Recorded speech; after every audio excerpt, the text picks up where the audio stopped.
ये क्वेश्चन 2019 में आया हुआ है यूपीएससी में कि the long sustained image of India as a leader of the oppressed and marginalized nations has disappeared on account of its newfound role in the emerging global order. Elaborate. तो इसमें हम लोग पहले एक बार इमर्जिंग ग्लोबल ऑर्डर देख लेते हैं। Emerging global order में कि ऐसा कुछ स्कॉलर्स का मानना है कि we are at the dawn of multipolarity. Loose bipolarity कुछ लोग बोलते थे कि है, बट वो नहीं है, क्योंकि इजराइल ईरान इशू के बाद ये क्लियर हो गया है कि लूज बाइपोलैरिटी की एक नाटो वेस्टलेट ब्लॉक हो और एक रशिया पार का बस दो सेंटर हो, ऐसा नहीं है। फिर न्यूज़ में क्यों है, तो BIMSTEC external affair minister state किया है कि न्यू वर्ल्ड ऑर्डर जो है वो रीजनल और एजेंडा स्पेसिफिक होगा। Factors new world order behind क्या है, तो decline of post war multilateralism.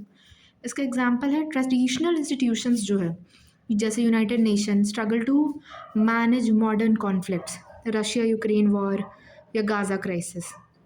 मतलब क्रेडिबिलिटी क्राइसिस या क्राइसिस ऑफ लेजिटिमेसी से सफ़र कर रहे हैं जो मल्टीलैटरल इंस्टीट्यूट्स हैं। फिर ग्लोबल पॉली क्राइसिस, ये भी सब्जेक्ट का मतलब स्पेसिफिक वर्ड है, ग्लोबल पॉली क्राइसिस और इंस्टेबिलिटी। अब इंटरकनेक्टेड चैलेंजेस हैं जैसे वॉर्स हुआ यूक्रेन, तो ट्रेड कॉन्फ्लिक्ट, पैंडेमिक और क्लाइमेट चेंज, ये सब ग्लोबल प्रायोरिटीज़ को रीशेप कर दे रहे हैं। फिर rise of regional and agenda specific alliances, तो प्लेटफॉर्म्स जो है जैसे ब्रिक्स रिड्यूस करता है reliance on western led systems, promoting South South cooperation without being anti west. फिर अब मल्टीपोलैरिटी में शिफ्ट, पावर जो है वो diffuse among multiple nations, for example India strategic autonomy in the Ukraine conflict. फिर strategic self help, ये nations जो है वो प्रायोरिटाइज कर रहे हैं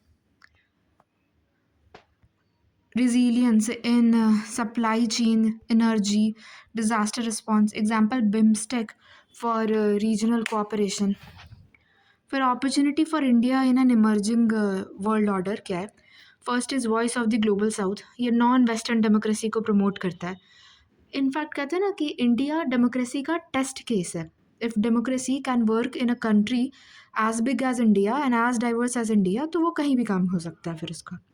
तो India played a critical role in inclusion of Africa as a bloc in G20.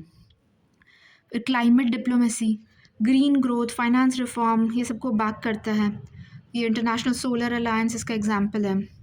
CBDRRC जो कलेक्टिव बट डिफरेंशिएटेड रिस्पॉन्सिबिलिटी, और RC respected capabilities, historical injustice का आइडिया कि हिस्टोरिकल जस्टिस अभी चाहिए हमें क्लाइमेट डिप्लोमेसी में, ये सब इंडिया सपोर्ट करता है। फिर स्पेस डिप्लोमेसी भी एक है, GSAT-9 सैटेलाइट जो साउथ एशियन सैटेलाइट जैसे बोलते हैं।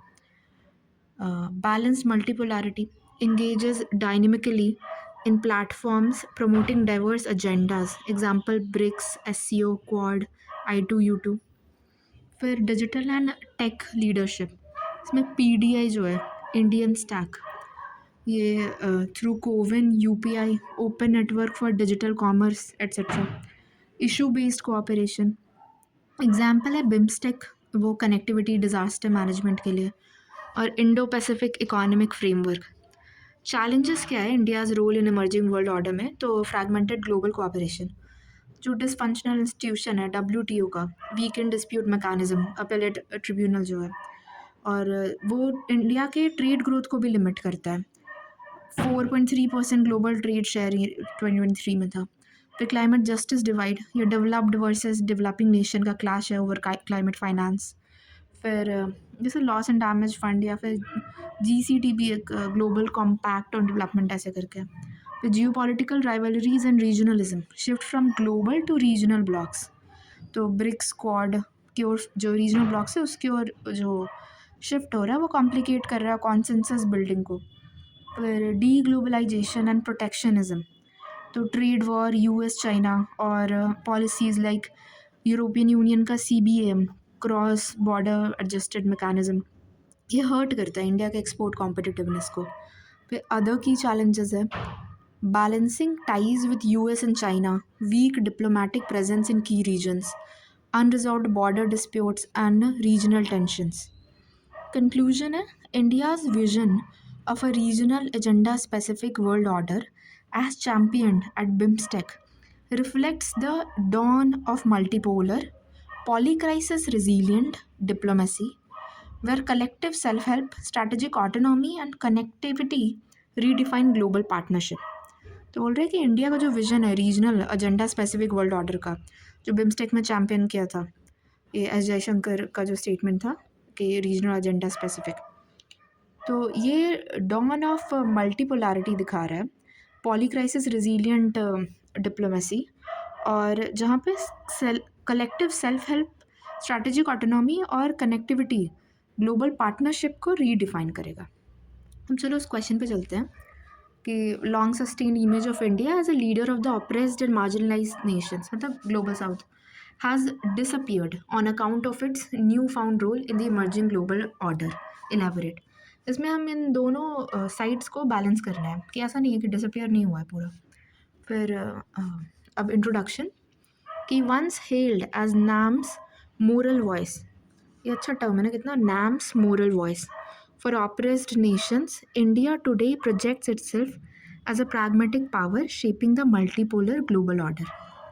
अब image of India as a leader of oppressed and marginalized nation, तो NAM leadership, founding member of NAM 1961, representing newly decolonized nations, developing countries solidarity, advocacy in UNCTAD, G77, WTO, anti-colonial voice, consistent support for anti-apartheid, Palestine cause, and disarmament, strategic restraint, avoided power blocks, projecting India as a neutral protector, moral authority, voice of the global south, और अब disappearing of long sustained image to new role in emerging global order में मतलब pragmatic ज़्यादा कैसे वो दिखाने के लिए strategic partnership, closer ties with US Quad I2U2.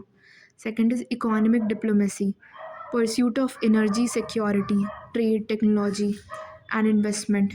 India US ISET, SEPA, defense cooperation, active role in Indo Pacific, countering China, enhancing military footprint. For selective global south engagement. इसमें voice of global south summit 2023 but with strategic undertones host किया था India ने।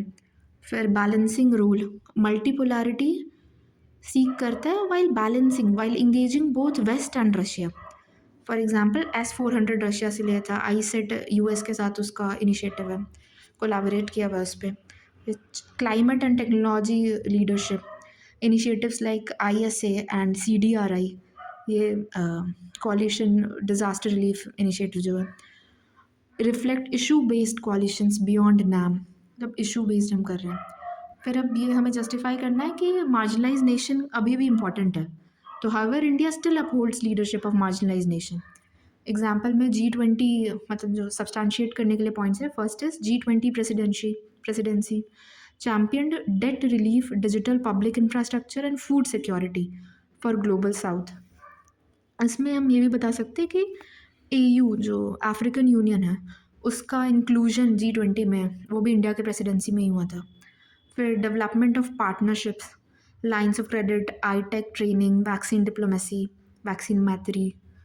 Climate justice advocacy, advocate करता है common but differentiated responsibility, इसमें हमने देखा था RC भी था, respected capabilities, reflecting poorer nation stands.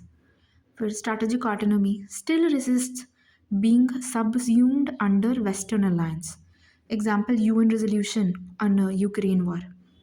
अब इसका conclusion है कि Honorable External Affairs Minister S. Jaishankar observes, India will be a bridging power, balancing great power politics while remaining a credible voice of the global south.